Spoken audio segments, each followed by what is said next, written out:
Meistaramánuður í rauninni bara það sem þú vilt aðeins við. Við köllum þetta fjöldahreyfingu.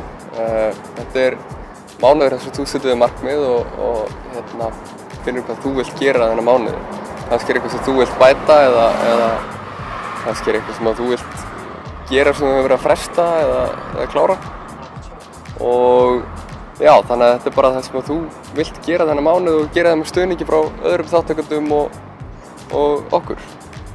Já, okkur finnst gott að hvetja fólk til þess að setja sér mælanleg markmið og framfylgja þeim, hafa þetta svona reyna að gera þetta eins áþreifanlegt og það er hægt að gera markmiðasetningu, bæði með því að svona taka sneiðmyndir af meistaramánuðinum í gegnum samfélagsmiðla og líka vera búinn að skrifa einhvers konar áætlun niður.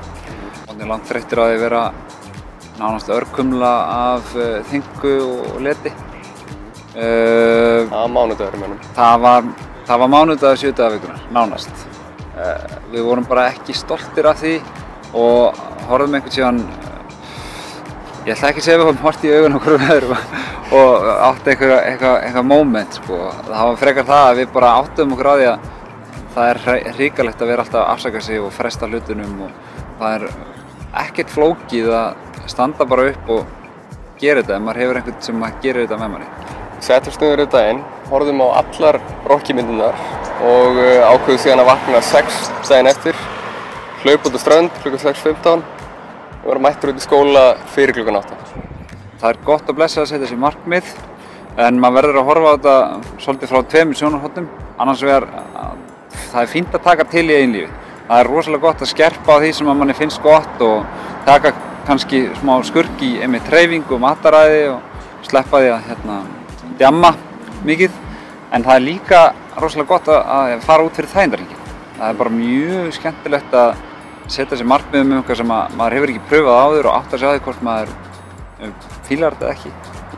Sama hvort það tengist einhverju einmitt nýju mataræði eða því hvort maður vill fara aftur að lesa eða einmitt eitthvað með hreyfingu, pröfa einhverja skemmtilega hreyfingu, sama hvort það er sund eða dans. Bara maður svona einhvern veginn pröfa eitthvað sem maður kannski hefði annars ekki pröfað.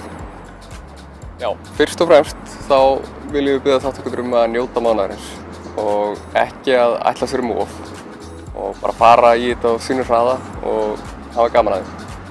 Það er algjört lykilatriði að vera jákvæður. En það er líka ofboðslega gott ef fólk getur verið umburðarlynt og auðmjúkt í garð nágranna síns og sjálfs síns og hjálpa til við að sýna svona samhug í þessu vegna þess að þetta er fjöldahreyfing og hún virkar ekkert nema við stöndum bara saman í þessu.